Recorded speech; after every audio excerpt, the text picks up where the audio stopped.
Ousmane Sy, le coordinateur du PDSR.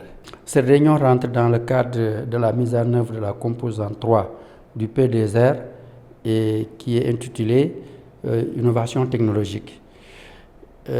Mais ce programme comporte auparavant, si je peux le dire, 3 composantes. La première, c'est l'accompagnement de 200 micro-entreprises dans les 14 régions du Sénégal. On est très avancé sur cette composante. La deuxième consiste à sélectionner 5 laboratoires et on en a choisi 6, donc on a dépassé l'objectif fixé pour pouvoir les accompagner à la certification ISO 17025 et 1589.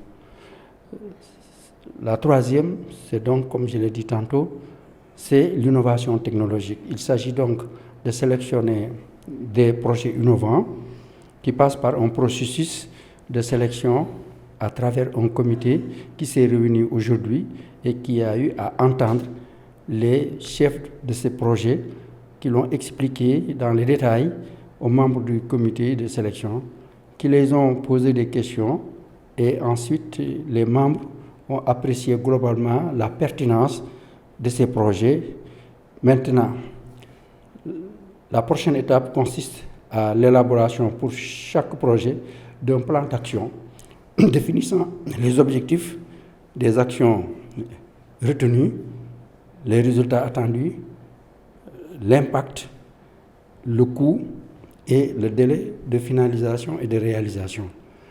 Ainsi, on pourra, d'ici la fin du projet, faire la promotion de ces projets dans des entreprises du PDR comme extérieur au PDR et aussi, pourquoi pas, directement auprès des bénéficiaires que sont les populations, puisque c'est des projets qui portent sur la valorisation des produits agroalimentaires, en quelque sorte, tous les 3 projets. On est très satisfait du déroulé du processus parce que le comité de sélection est composé d'éminents professeurs, de chercheurs et de cadres de l'administration du ministère de l'Industrie et du Commerce, du ministère des Finances, chargé de la gestion des fonds de l'Union européenne, du secteur privé, qui est donc principal bénéficiaire. Et donc, tous ont eu à prendre en charge la réflexion qu'il faut pour pouvoir donc sélectionner à travers les 12 projets qu'on avait reçus, en retenir 3 pour pouvoir maintenant aller dans une autre direction qui est de les accompagner réellement pour concrétiser leur idée de projet.